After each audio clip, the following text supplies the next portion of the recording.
Plan is always Hey, what's up, guys? Ronin Man here. We're at the summit. We're walking around early morning, and we're just talking about, what was the topic? Be down. Be the one guy who's always down for shit. And so where do we go with this? How do I explain this? This is a very important concept. Okay, so it started with this. We're out walking. It's a beautiful morning. It's like super early. I don't know what time it is. When we came here like half an hour ago, there's nobody here. But one guy slept a little bit longer than us, right? Just a little bit longer. And so then we went out walking, had a great fucking time. Like, it was killer morning, right? It was just like, it was really neat. And then he wasn't here. So then he texted us, and then we tried to call him, and then he missed the call, and then he was not here. And then now we're trying to walk and meet him, right? And the thing is, it just reminded me in life, like, you can't, like, basically be available. So be the guy who's always there. You're always ready. You're just like, oh, hey, you guys are going, like, Sean was going to take a shower, and I said, hey, we can always do that later. And he's like, oh, okay. Like, but you really want to take a shower, I could tell. Like, you really want to take a shower, but you were like, okay. Yeah. See, that's the difference, is you were down. Yeah. Whereas most guys would not be down.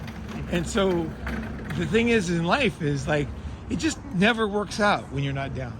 No. Like, oh yeah, we'll meet there. Oh shit, the train closed, or the bus stopped, or oh wait, I got to do this other thing. I got to stop and get this one thing. And you're kind of like always, you're like, I want to go, but I just have this one thing, or I just got this little detail, or I'll meet you guys there. It never works out. Like, it's like a whole life of missing out with friends. When we talk about dudes, like hanging out with dudes are not going to sit around waiting forever. You got to be down. You got to be ready to go. So, as you know, what else can we add to this? I was just thinking of a couple stories, but you guys, any? Yeah. One thing to add to it is that to be available, to be able to hang out with people, you can't have a bunch of health conditions. You can't have a bunch of hang-ups. Yeah. You can't have a bunch of like, oh, I'd love to come with you, but I got to go find somebody to, house sit my dog. Or, oh, I gotta find somebody to take care of my fish. I gotta organize. When you have that inflexible life, you can't just be down for stuff because you're too. Your life is too encumbered. Right. I think it starts. The attitude for me started in college. Is I kind of realized that nothing ever works out if you don't go right now. Like, when the group is going surfing, when the group is doing this. If you don't go with them, it just doesn't work out, So I think, yeah, like organizing your life, like knowing that this is where the juice is. Because usually most of the cool stuff in life is unorganized, right? Yeah. It's like you just go out and then like all of a sudden, like fucking cool. Right? Shit's going on, right? So we're looking at, here's the farmer's market here. It's kind of cool, It sits here all the time, but I've never been here this early. I've never seen it like this kind of vibe myself. I haven't, because I've always come like 11 or 12, and it's like starting to get different, These are the kind of morning people. We had a coffee and shit, and it was just very cool conversation. And I think that, like, I've said this for years. I've tried to put this into words, so sorry if I'm not. But I just am the guy who's always down for shit. And so, my friends know that, but they don't have the words down for shit, but they just know, like, when they're doing something and there's an opportunity, they'll just think of me and go, hey, I should call, and then see if he's available. He wants to come, right? And so, like I was telling these guys, like, this guy called me, was a friend of mine, Stuart, and he's like, hey, man, I got these tickets to go snowboarding in northern Japan. I can't go. Hotel, it's a package deal. Everything's included. You should definitely, like, if you want to go, just fucking take the tickets. And then I said, no. I said, it was like in 2 hours or something. He goes, you got to go to the airport now, And I was like, okay. And then he said, yeah, just give me $50 or something, So I was like, I just got on the fucking train and then went down there and had the most insane fucking snowboarding trip of my life. Deep as powder, like, it was like off trail fucking, what's that called? Helicopter skiing. It was like literally the deepest snow where when you turned, you'd go under the snow and you were like drowning. And then you would come up and you'd see the trees and then you'd fucking come back down. And it was just like whoosh, whoosh. It was amazing. It was just perfect. And it was just, there was nobody there. It was fucking insane. Because there was so much snow that there was always like fresh powder everywhere. And that whole trip was insane. That was my first day snowboarding. So I was like, yeah. So it was like really cool, you know? So, you know, the thing is that taught me. But I think ever since I was in high school, I've always known, like if we're going surfing, I can't stop and take a shower. I gotta go, hey, you guys going? Okay, you know. And then just be available. Just be available for life and your friends. So next time something's going on, and I think also it's partly too is being available, is being out of the house too. Because like if you're in the house, okay, so right now we're outside, shit's going on, it's awesome here, everything's cool. But if we were inside, you know, part of it is being available for somebody who's doing something, and the other one is being available for life. So just being out in the like, why did we go walking now? What's the reason? I don't know. Like, we've done this walk before. That's right. There was no reason to come here this morning, but it's like magical today, right? But we didn't know that, right? So it was just about being available physically in places where there's things that could happen, maybe, you know? So but that includes like living in the cool city too. So it's like Sean said, it's all included. Like, you got to be prepared, and being prepared means being healthy, and it also means fucking, you know, you're not like on all these pills and stumbling around, and you can walk, you can run, you can move, you know what I mean? You can eat regular food, you know what I mean? You can fucking do shit, but if you live in a shitty city with nothing going on, I don't know, man. I mean, like, maybe you want to stay there for a while, but like, I come to cities like this, cities like Tokyo, and cities like Hong Kong and Bangkok and New York, and there's just more going on. There's just more smart people. Yeah. There's just fucking music, and you go to the park. In Brooklyn, when I was with Chime, there was fucking, like, every day I go to the park, like on a Saturday, like today, there'd be like music, there'd be a kids program, there'd be like, you know, it'd be the middle of winter, and that shit would be going on, right? So I think that's a big part of it too, is being in the places where, you know, stuff does go on, you know? And of course, you know, your friends, it's all included, right? Your friends, right? Your health, you know, just be that guy who's just kind of like, hey, okay, you know, you don't have to make a big deal of it. It's not like you're like this guy who's like, I'm so down. It's not like that. It's just like, oh, sure, you know, that kind of thing. You guys want to do that? Oh, why not? You know, I'll do that. You know, I was going to do this, but it's not really important, you know. And then it's like, it's basically love the one you're with. That's basically my philosophy. And I think I realized this quite a few years ago, that it's all fake if you're not with somebody. You're either with somebody or you're not. Yeah. So a lot of guys wanted to come to Summit, they didn't come. A lot of guys that almost could come, but they couldn't come. And, you know, they maybe like thought about it, but they didn't come. And then afterwards, they'd be like, oh, I'll go to the next one, right? It's always like that. I'll go to the next one. I get all these emails, right? And so I almost didn't come to this one. Yeah. I came up with every excuse. I was actually parked in my car, yeah. And I'm like, fuck it, I'm not going in. Like, yeah. literally, I was parked a quarter mile. Just social anxiety. I don't have anything to add. You know, all the negative stuff. Yeah, yeah. I was literally like, started the car, and I'm like, screw it, I'm just going home. I'll tell them I have COVID, because I was waiting for the test results. Yeah. Then I got the results negative. I'm like, wait, you know, I was hoping to be positive so that I would have an excuse not to show up. Yeah. Like, it's so fucked up.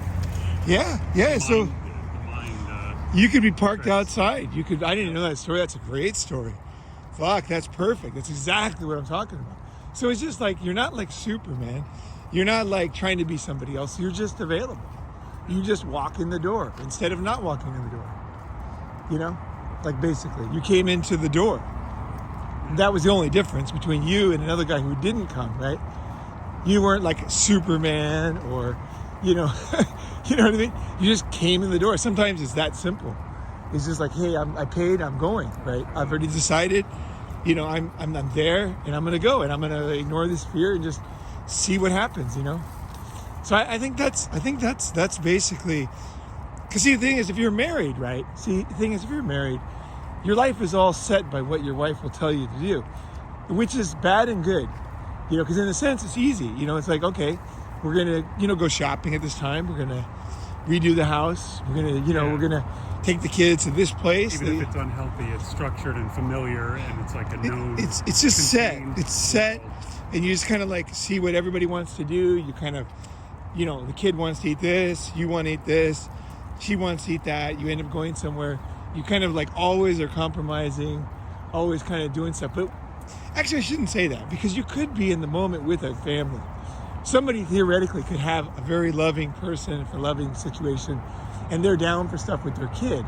So sometimes kids, you know, they're wanting to explore, right? And a lot of adults are sitting there watching TV. Oh, I got to tie my shoes. I got to shine my shoes. I got to fucking sharpen some knives. I got to clean out the garage. I've been meaning to paint the fucking... And the kid's like, let's go see that fucking, you know, whatever. And then he's like, And it's the, you know, being in the moment can help you in any situation, you know. But a lot of like the marriages where it's like, you just basically, your life is not yours, right? It's just like living for somebody else. So that is the ultimate in not, you're there for them, but it's not the same thing, right? Because you're their slave. You're just doing, you're as the opposite of what we're doing. We're doing what we want. We're enjoying our life, right? In jail, you have a very good schedule. Marines, jail, it's like very simple. You get good food, you're always fed, you always wake up, you always get time to sleep. You know, in many ways, it's heaven, you know, but then you're not free. So that's the thing, is that's why people don't want to go to jail. It's not because of, you know, the supposed all the danger. It's really just not free. And people realize when they go to jail that they're not free for the first time. And they're like, oh my God, now I know what that means. I can't do it. I can't go there. I can't see them. I can't thank them. I can't see this person's dying of cancer. I just can't do it. I can't see my grandmother. I can't tell them I'm sorry. I can't go there. I can't help him. You know, she's sick. I can't do, you know, because you're not free, right? So it's not like your freedom so you can, I don't know, whatever you're supposed to do when you're free, you know. It's just the ability to live the life you want to live and do the things that come up, you know. So that's why it's so important. Like single guys, man, I've found whenever you need real help from things in life, it's almost always a single guy. It's always me and Brent are both single guys, right? So, you know, we live in the same place, so we're kind of like always up for shit. So on Sunday we're going like, he's like, you're sitting around Santa Cruz too much, just walking around. Fuck that. We're gonna go down to fucking Monterey. We're gonna go down here. You haven't seen this shit, man. You know, like we gotta see some stuff, man. He's like, people are just letting you walk around. That's bullshit. He goes, this place is beautiful. Let's go. And we jump in the car. We started doing that all the time, right? Going out to Greyhound Rock, going down to, you know, basically down south from Santa Cruz, which is fucking beautiful, right? So, you know, it was like, and I said to him, we got back from a killer day. It was beautiful, right? The whole day was insane. It was one of these perfect days, right? And we went to all these places, and each place was interesting. Like there was like, yeah, everything happened like perfect that day, right? The sun even set perfect. We ended up at this beautiful place over the water. And then I said to him, I said, you know, if you weren't single, we would have never done today. Because we didn't know what was going to happen. We didn't know what we were doing even. It was just this frustration. Brent's like, no one's taking you around? No one's showing you this area? He's like, fuck this shit. We're going now, you know? And it was great. It was perfect. It was because he was single. That's mainly married guys. They've always got something they got to do. They've always like, I love to go to Bed Bath and Beyond later and be like that. Yeah, it's always something. I don't mean that, you know, like, that's the thing. Like, if you're single, like, appreciate that, man. A lot of times we don't know what other guys are living like, right? We think, oh, you know, it's the same, right? But it's not the same. These other guys cannot do shit. That's the coolest thing about being fucking free, you know? It's like a different life. Like my life, like it leads to like travel and stories in new countries and girls and everything, right? You know?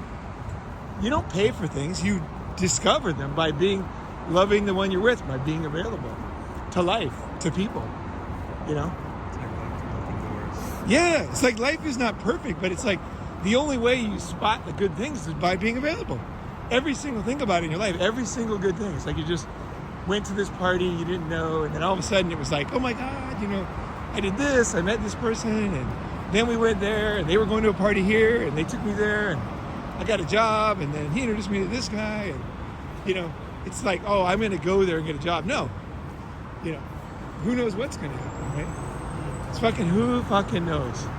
So anyway, probably beating the dead horse to death here, but I think it's, the thing is that frustrates me is I don't think very few people are going to understand the depth of the meaning of what I'm saying. That's what frustrates me right now. I don't feel like I'm doing a good job. It's like, to me, it's like life and death, the difference. It's like a shitty life or a fantastic life. So when you're just available, just try it. Just try it for a while. Just try to be available. It's like, hey, you're kind of like prepared in advance. You know, you're kind of like, you know what I mean? You just kind of think of things like, I'll get home, I'll have to clean some clothes. And what I'll always do, I always do this, you guys. Like, this is the way I live. I get home, there's time enough to wash clothes. I don't really need to wash clothes, but I think, who knows what's going to happen tomorrow? So I'm going to wash clothes now because I don't have anything to do, I know. And so I'll get it done. And then sure enough, something happens the next day. You know, Brent or somebody's like, hey, let's go do this. And I would have had a conundrum because then I would have made a big sacrifice because then I would have had dirty clothes. And I could have done it, but then it would have been not as fun and good, right? You know what I mean? So you don't want to make huge sacrifices with these things either. You know what I mean? You know what I mean? So you go to work with dirty clothes. You know what I mean? So it's that balance of being ready and being available, and then just choosing the best of all those things. So, what are you saying? I'd say for that first time, you maybe want to take it to the extreme. Like the first time somebody offers you something, because I had a buddy. Oh, sorry. I had a buddy, and he was trying to get somebody to go with him to this concert, and nobody was willing to go, and it was short notice, and it was hard to schedule or whatever, and he was having all this trouble trying to arrange things with people. And when he talked to me about it, I was like, well, I don't know about concerts, but this person likes it, so I was like, okay, I'm down. I'll go, like, immediately. And he with me, it was like 10 minutes, and because of that, now he always asks me first to do stuff. And so, like, I'm getting to go to like an NBA game with him, like, you know, front seats, like close to the action and everything. Wow. Coming up in like March. And that's only because with me it's easy. He doesn't have to like cajole me or convince me. He just tells me, he goes, hey, you want to do this? And I'm like, yeah, sure. Even before he tells me what day it is, I'm just available like that. And so for him it's so much easier. And so if he only has like one slot or two slots available, like he happened to have one extra ticket.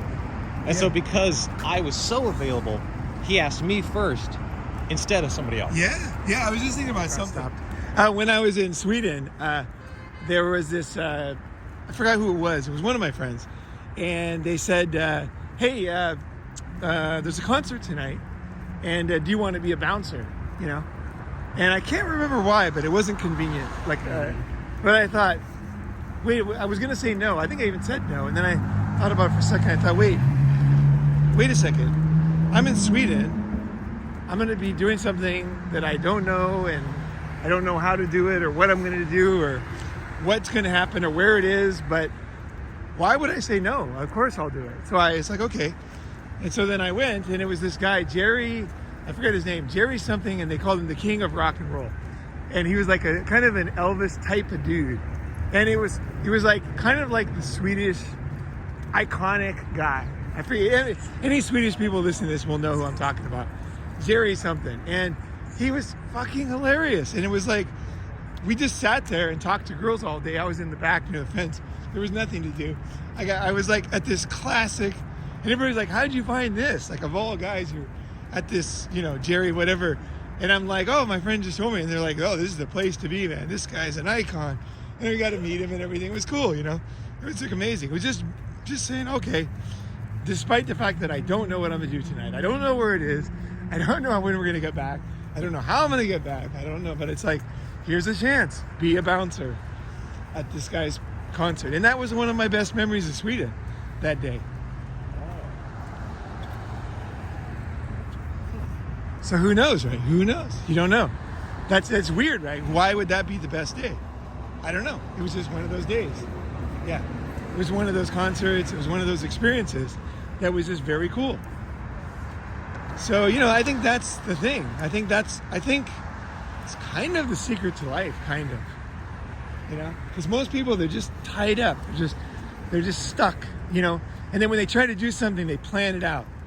And they try to make it happen. Like, they try to make spontaneity happen, kind of thing.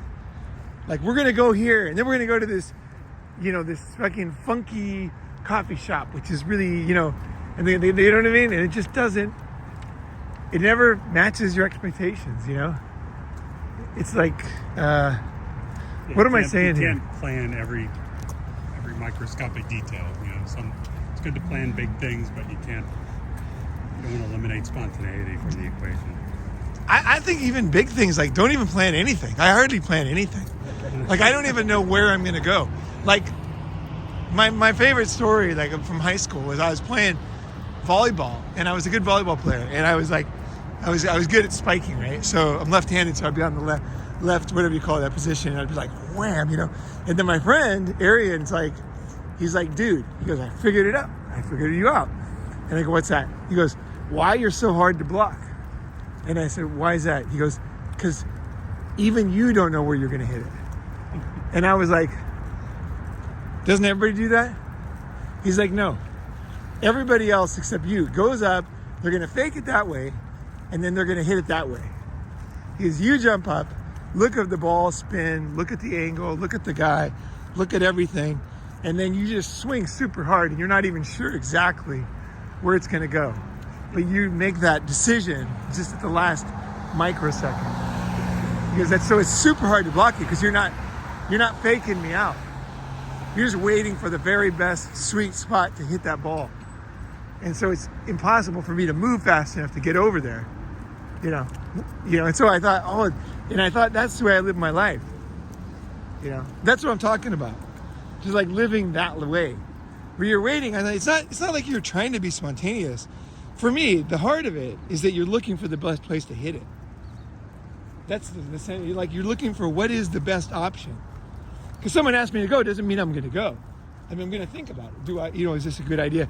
And of course, I will have an open mind, and that sometimes you don't know and all that. But at the same time, you're waiting till the last second because something better might come up. Right? You're going to go on a date with some chick, and then you meet some new girls. Way better, right? Yeah, some new chicks, they're stoked, That's like way, way more fun, right? The new chick, you're fucking making out with her, you're like, this is awesome. You can always go with the other girl on another date, right? Because that's already set up in stone, and it's already boring, basically. You're some two new fucking college girls, sweetie pies. You're gonna have a great night, So, I think that's the thing. It's like, it's not that you're trying to be spontaneous. It's just that you wait till that crucial moment to make the decision. And you're available for that, thing, right? I think that's what it is. I'm just up there, I'm just looking around, I feel my arm, I feel like, where's my arm, where's the strength? Where is it, and where's the ball? How high am I? I'm looking up, and then I'm just like, I'm just trying to bam, just right at the right, just pull that fucking down onto a, just crush it just down in the 10-foot line up to the ceiling of the gym, right?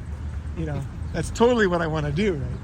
And just miss those fuckers, or hit them in the balls with the ball, so it goes straight down and just goes right in the crack there, and it gets them right in the fucking nuts, Yeah, because if you try to do that, you'll hit it straight down, yeah, which is what you want to do. You don't really want to hit in the balls, but you want to hit it straight down. So just imagine that, So that's what it's about. That to me, that's what it's about. That's the way I live my life, and I know a lot of people won't agree with this. They won't understand it, and I really don't care, to be honest, because I know this is definitely the way to go. It works. It definitely works. Over time, your life is completely different. There's no way to tell you what it's like to live another life. So I can't really tell you that because I don't know. And I don't want to exaggerate. I don't want to underestimate. But that's what life is being available. I think it's just whatever these guys that are just living in a fake life. I don't know. Like whatever they're doing is, whatever, But it's that real thing. It's that moment. And that's why a lot of guys are not good with chicks too, because there's that moment when she wants you to fucking kiss her, right? That you got to fucking kiss her right then.